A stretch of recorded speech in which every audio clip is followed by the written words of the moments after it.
My name is Konsta Happonen, and I think I was an advisor in this project. That is my title. Asiantuntija in Finnish. Yes.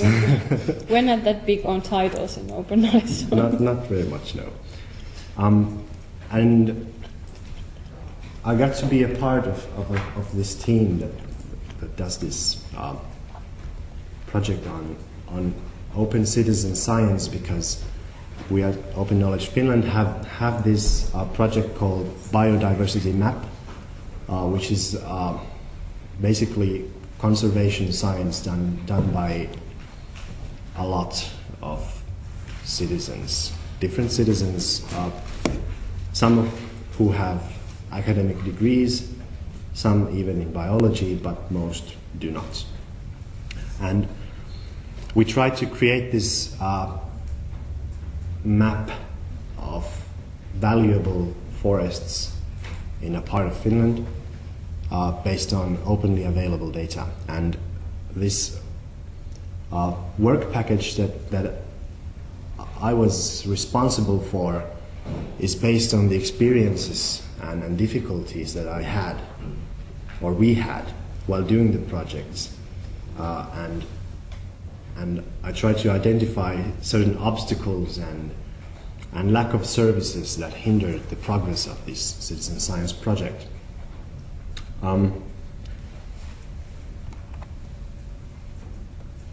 This is not...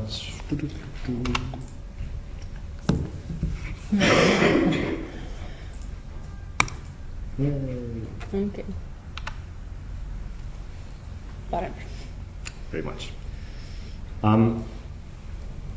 So, to group the questions that I try to answer into a couple of lines, what digital services that support open citizen science there exist or are being developed? How could they be better? How do the guidelines for research conduct take citizens to account as part of research teams or as active participants in research? And then how do copyright laws of the European Union and Finland affect crowdsourcing research? This is by no means a comprehensive list of different questions that could be asked about the infrastructure or research environment, because the scope of citizen science is wide. And as Heidi already said, we are still open to input from you guys for different aspects to take into account. And Heidi actually mentioned already a couple of things about infrastructure on her presentation.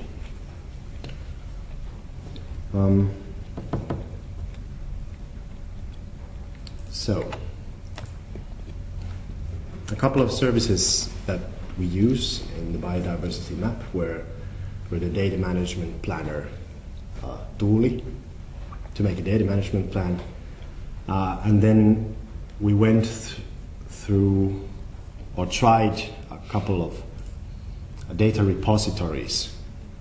I went and checked what kind of services do they have. Do they have, for example, persistent identifiers for the datasets that are uploaded? Do they support version control of the datasets? Because citizen science projects, or in citizen science projects, the data collection often is not a one-shot. That the data collection actually continues for a long time, and often the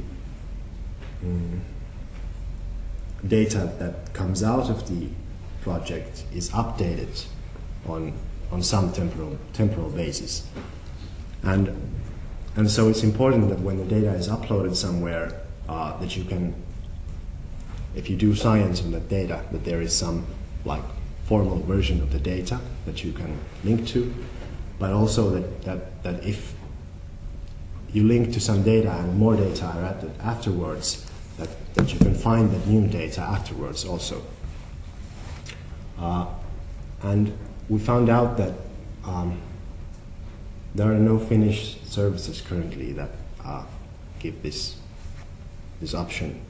But certain other repositories do exist. For example, the Dryad NGO-operated repository does offer that option, and the European Union UDAT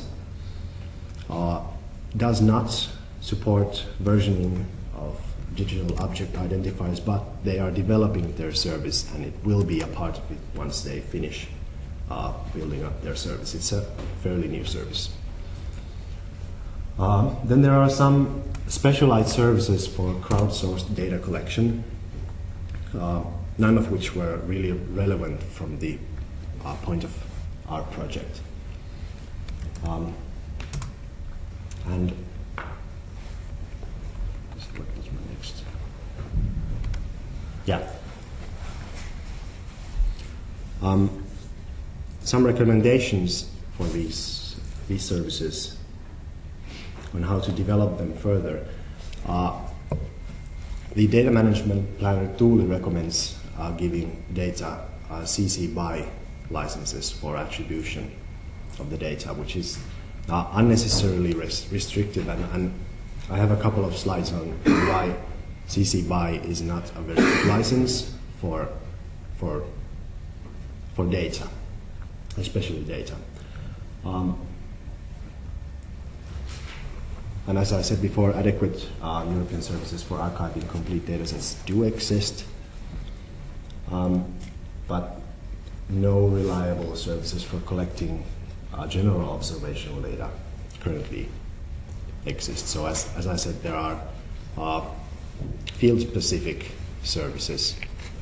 But for example, in the biodiversity map project, we were interested in collecting data about the deadwood contents of forests, and we could not find a service that where we could have just uploaded our observations on the go.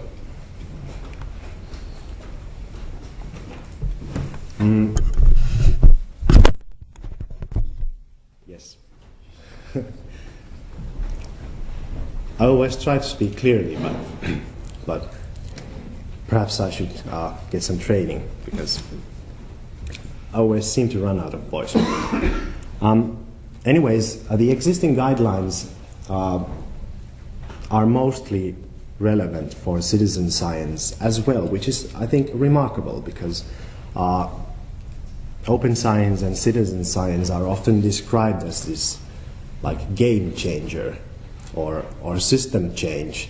So it's quite nice to see that the people who have made, for example, the responsible conduct of research for Finland have made it such a flexible ethical rule that most of the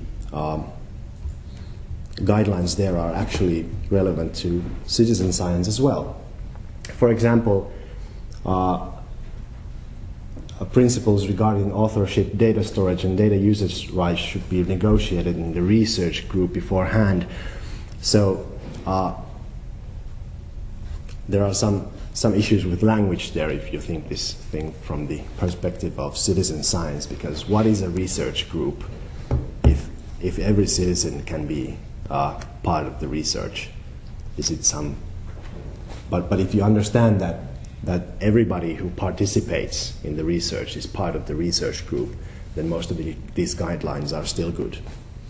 But perhaps the language could be clarified in the next version a little bit.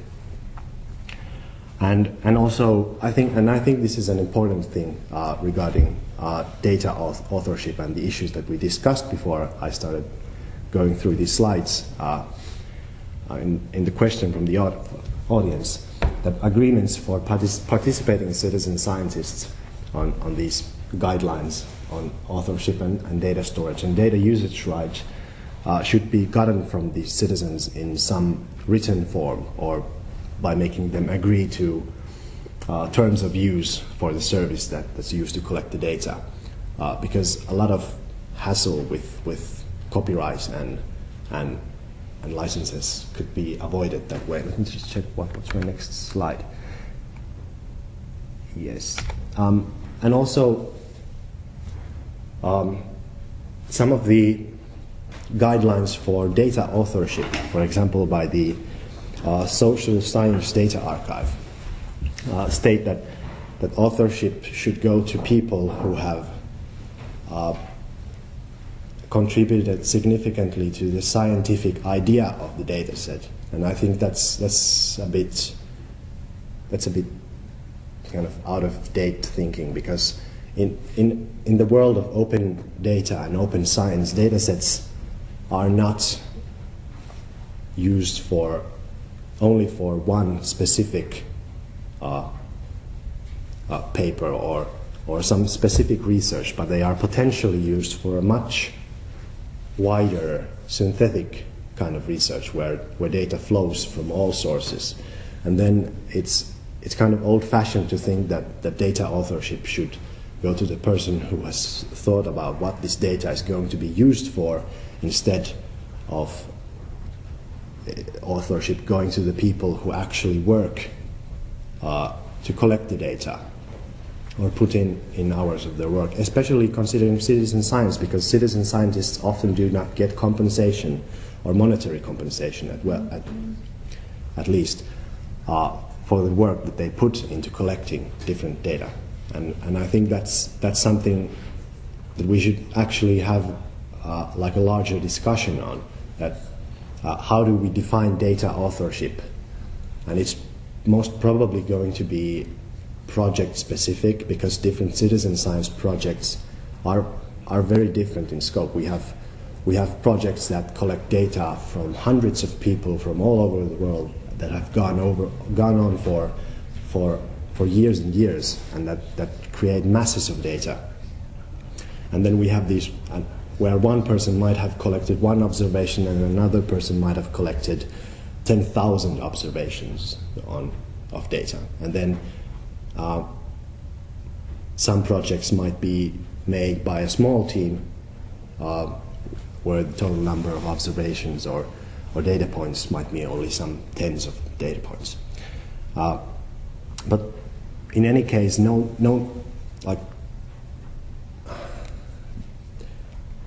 my recommendation for the default is that in citizen science projects, all people who participate in the collection of data are marked as authors, because there are digital ways to mark to further clarify what has been the participation of every author of the data.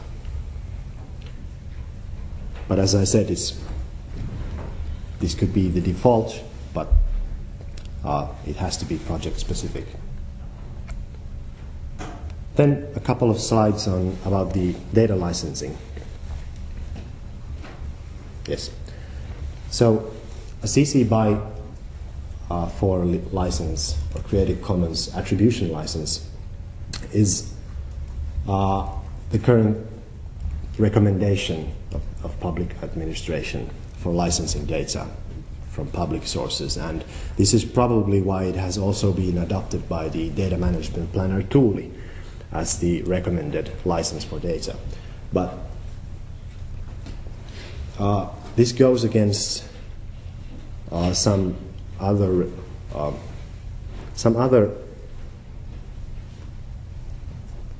mikä sana katoaa? Toi se kato suomeksi. Määritelmä. Määritelmä, definition. Definition. Some other definitions of open data, where open data can be used by anyone for any purpose and without restrictions. And even though an attribution license might be the minimum restriction that you can put on a data set, it is still a restriction. It demands that you attribute the creator of the data in some way, and that you license the resulting, or that you attach the license to the resulting new data set. And the whole idea of citizen science is actually that there are these numerous data flows that you, or citizen science and open science, numerous data flows that should be made into a frictionless ecosystem where you could, without hassle, combine data from different sources into new data sets that you do new research on. And the Creative Commons licenses may have been made to be compatible to be used with data sets, but they were originally not planned for this reason, this use, but more to license like writings or artistic works or these like discrete things, so that if you have a photograph and you license it with an attribution license, that you can copy that photograph and say that this was made by someone else, but I can use it because it's licensed with a Creative Commons license. But how do you attribute, for example, if you have 1,000 data sets licensed with Creative Commons licenses and other different licenses, and create a new data set? And even if you could do that, and even if it wasn't very hard, there are very few guides on how to do that. So the kind of restriction might come from the legal text, which is complicated and which does not specify on how the attribution should be done. So my recommendation would be that whenever data is released, whether it be citizen science project, but especially in citizen science projects, that they would be released under public domain dedication like CC0.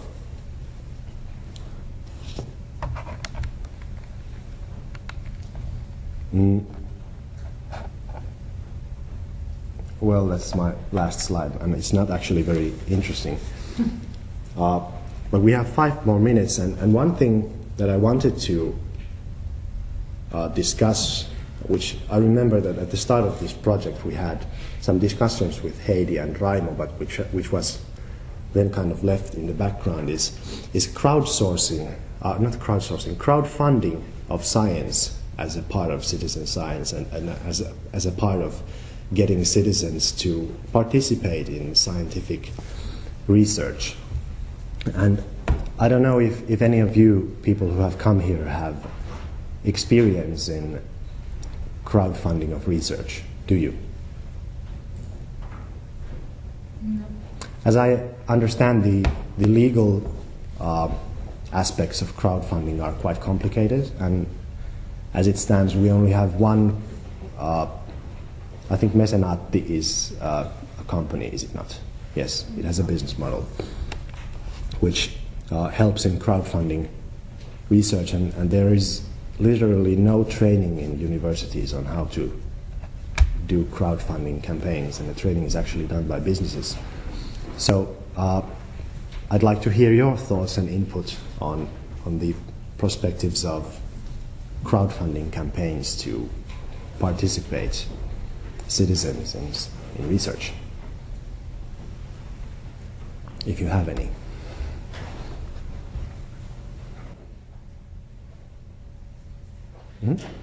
Well, I don't have an answer, but I have a point perhaps, because one thing that is actually sometimes overlooked in these things are the citizen associations and the non-governmental organizations which could be organizing these kind of things. Suomen Latu, the Association for Skiing in Finland, in a broad sense, is also promoting for outdoor activities and so on, and they have, people who are there to work on these kind of things, and there's when there's a group of people, there's immediately some kind of a self-organization and so on, and this self-organization is basically forming some more or less stable structures which could be actually used for these kind of organizing these kind of activities, because there must be somebody who actually science and says what actually happened with the crowdfunded money and so on. So there's also these kind of issues, and this is, as said, not clear picture for me either. It's well, perhaps not my job as an engineer to engineer these kind of things, but this is something that should be looked into. I have one point also. Do you really consider people producing data are doing research? Because I'm not thinking that way. Any of us can produce data. Machines can produce data. I think that in research you have to analyze data, make interpretations. So if you're just producing data, it doesn't mean that you are doing research. Do you understand what I mean? Because when you are thinking about authorship of the papers, of course I understand who owns the data, but if you're just, nowadays for example in natural sciences and in medicines we have a lot of people producing data, but they are not considered that they are doing research. Yes, I understand. When I was talking about authorship there, I was talking about authorship of the data sets themselves. Okay. Not the papers that you saw from analyzing the data sets. Okay. Of course, it's participating in analysis, they should also get credit in the form of, or according to the guidelines of the field, because different fields have different guidelines on, and different journals have different guidelines on what you need to do to have authorship on a paper. But also, I think that authorship of data sets is actually very much in line in what was discussed yesterday at the main event of this forum about diversifying getting credit for the whole research cycle. So even if you do not participate in planning the research or do not participate in writing a paper, if you just participate in analysis or in data collection, you should get credit for data analysis and or data collection separately as like separate merits in the scientific cycle. Okay, I think my time is up, but what? Sorry, yes. One comment and question to you. Getting back to the public administration recommendations that you mentioned, the JHS recommendations. The specific one I'm asking you, is it the 189? On my computer there. Okay, it might be that one. It is actually recommending CC BY 4.0. Yes. But especially for the public sector information. Yeah. Of course, it can be sort of applied to research data also. But nevertheless, also this same recommendation actually also acknowledges and gives the right to CC0 license in the cases where there is a good argument, and I guess the arguments that you mentioned, they're probably quite okay. Yes. So in that sense, it is open which one of these is actually used, and CC0 is by no means not bad choice either. Thank you. One more point that I want to mention is that perhaps the greatest obstacle for citizen science nowadays is the deficiency of data, because, for example, municipal data is very much behind bars. There are a few municipalities or cities that have made some of their data open, but even data that citizens have a right to access to, they often don't get to because the people who work for the municipalities don't know julkisuuslaki.